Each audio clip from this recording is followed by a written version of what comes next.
Assalamualaikum warahmatullahi wabarakatuh. Halo teman-teman semua, perkenalkan saya Cynthia Karina Putri, saya dari kelas 5B. Pada kesempatan kali ini, saya akan menyampaikan materi tentang manajemen sarana dan prasarana pendidikan. Materi ini itu sangat penting karena tanpa sarana dan juga prasarana yang baik, maka proses pembelajaran itu tidak akan berjalan secara maksimal. Nah, mari kita mulai pengertiannya terlebih dahulu pada slide pertama. Pada slide pertama itu ada pengertian. Secara sederhana, manajemen sarana dan juga prasarana itu adalah usaha untuk mengelola berbagai fasilitas pendidikan mulai dari tahap perencanaannya, lalu pengadaan, lalu penggunaannya, dan juga pemeliharaannya, sampai penghapusan barang yang dikira sudah tidak bisa digunakan lagi. Sarana sarana di sini itu adalah semua alat yang langsung bisa digunakan dalam proses pembelajaran, seperti meja, kursi, lalu papan tulis, buku, dan juga proyektor. Sedangkan prasarana itu adalah fasilitas penunjang. Contohnya itu seperti gedung sekolah, ruang kelas, laboratorium, perpustakaan, jaringan listrik, sampai lapangan olahraga. Jadi intinya, manajemen sarana dan juga prasarana itu merupakan bagaimana kita mengelola semua fasilitas agar bisa dipakai secara optimal dalam mendukung kegiatan belajar mengajar di sekolah. Lalu yang slide kedua, ada tujuan. Yang pertama itu untuk menyediakan fasilitas sesuai dengan kebutuhan belajar. Kita tentu tidak akan bisa belajar dengan baik kalau fasilitasnya juga kurang memadai. Yang kedua, agar semua sarana dan prasarana digunakan secara efektif dan juga efisien, tidak mubazir gitu penggunaannya. Lalu ketiga, menjaga kondisi fasilitas agar selalu dalam keadaan siap pakai. Misalnya kursi yang rusak diperbaiki segera supaya tidak mengganggu kenyamanan siswa. Dan yang terakhir itu untuk meningkatkan kualitas pembelajaran dan menciptakan suasana sekolah yang nyaman bagi sekolah maupun gurunya. Selanjutnya ada prinsip. Pengelolaan dan sarana dan prasarana itu tidak boleh sembarangan. Ada beberapa prinsip yang harus diperhatikan.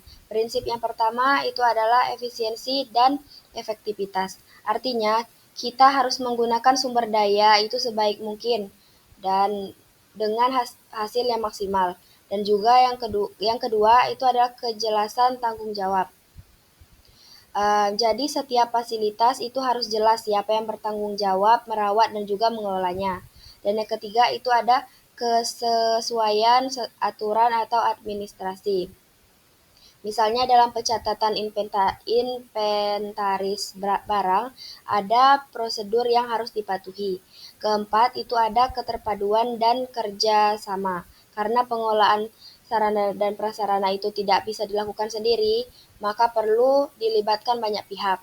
Dan yang terakhir, itu ada ketersediaan serta kemudahan penggunaan. Fasilitas itu harus tersedia saat dibutuhkan dan mudah digunakan oleh guru maupun siswanya. Selanjutnya ada tantangan. Dalam pelaksanaannya itu pasti juga ada beberapa tantangan. Yang pertama itu adalah keterbatasan anggaran atau dananya terbatas. Tidak semua sekolah itu memiliki dana yang cukup untuk memenuhi kebutuhan fasilitas. Yang kedua itu ada kurangnya partisipasi. Kurangnya partisipasi ini itu merupakan kurangnya keterlibatan dari warga sekolah. Misalnya siswa itu tidak peduli menjaga fasilitas.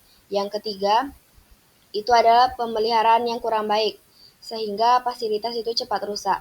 Selain itu, data inventaris itu tidak akurat, sehingga barang itu sulit untuk dilacak. Dan ada juga tantangan berupa resistensi terhadap perubahan. Misalnya ketika sekolah mencoba menggunakan sistem baru, ada sebagian yang menolak itu sistemnya. Jadi untuk mengatasi semua tantangan ini, siswa itu bisa membuat perencanaan yang matang, melibatkan banyak pihak, serta memanfaatkan teknologi agar lebih efisien.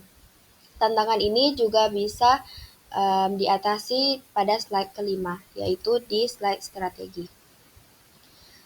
Setelah mengetahui tantangan, Lalu, apa strategi yang bisa kita gunakan atau yang bisa kita lakukan agar pengelolaan sarana dan juga prasarana itu berjalan dengan baik? Yang pertama itu melibatkan semua pihak, itu baik guru, siswa, orang tua, maupun masyarakat sekitar.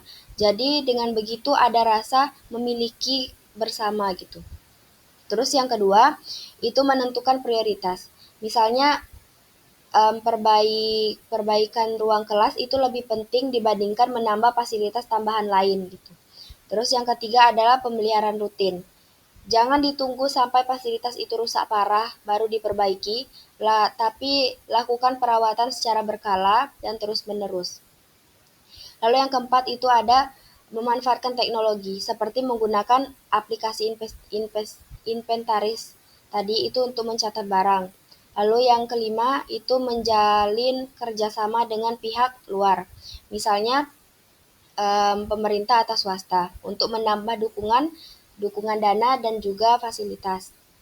Dan yang terakhir itu melakukan evaluasi dan audit rutin agar kita tahu apakah sarana dan juga prasarana itu sudah berfungsi sesuai dengan tujuan atau belum. Ini adalah daftar pustaka yang saya ambil dari Nasruddin, Hasnadi, dan juga Jannah. Sebagai kesimpulan, jadi manajemen sarana dan prasarana itu sangat penting dalam dunia pendidikan. Dengan pengelolaan yang baik, fasilitas yang ada bisa digunakan secara optimal.